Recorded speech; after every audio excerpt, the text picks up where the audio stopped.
Hello everyone. आज हम पढ़ेंगे पाठ 11 टिटहरी और समुद्र। इस पाठ के अंतर्गत हम यह पढ़ेंगे कि हमें कभी भी अहंकार नहीं करना चाहिए, अपनी शक्तियों पर अभिमान नहीं करना चाहिए। अभिमान करने से सर्वनाश होता है। रावण ने अभिमान किया तो राम के हाथों मारा गया। प्रस्तुत कहानी में हम पढ़ेंगे कि समुद्र ने जब अहंकार किया तो उसका भी क्या परिणाम हुआ।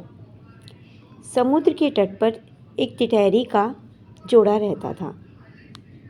टिटहरी ने वहाँ अंडे दिए।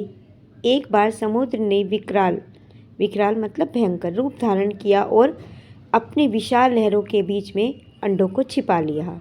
टिटहरी कई दिनों तक अंडों की खोज करती रही, परंतु उसको उन अंडों का पता नहीं चला। उसे समझ में आ गया कि यह करतूत समुद्र की ही है। उसने समुद्र से बार आग्रह किया, पर उसने उसके अंडे वापस नहीं किए। समुद्र द्रवित नहीं हुआ। द्रवित मतलब पिघला नहीं उसका मन।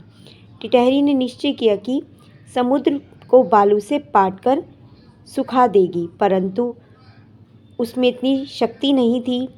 पर फिर भी उसने हिम्मत नहीं हारी और चोंच से बालू को लेकर समुद्र में डालने लगी। तो समुद्र उसका मजाक उड़ाने लगा और कहने लगा, तुम्हारा यह प्रयास व्यर्थ है। मैं इतना शक्तिशाली हूँ कि मुझे कोई भी सुखा नहीं सकता। टिटहरी अपने संकल्प पर डटी रही। उसने समुद्र से कहा, मैं अपने अंडों को पाने के लिए निरंतर प्रयास करती रहूँगी, परंतु अपना संघर्ष नहीं छोड़ूंगी। समुद्र टिटहरी की यह बातें सुन रहा था। समुद्र ने टिटहरी को बहुत अहंकार से कहा कि यह तुम्हारे बस की बात नहीं है। तुम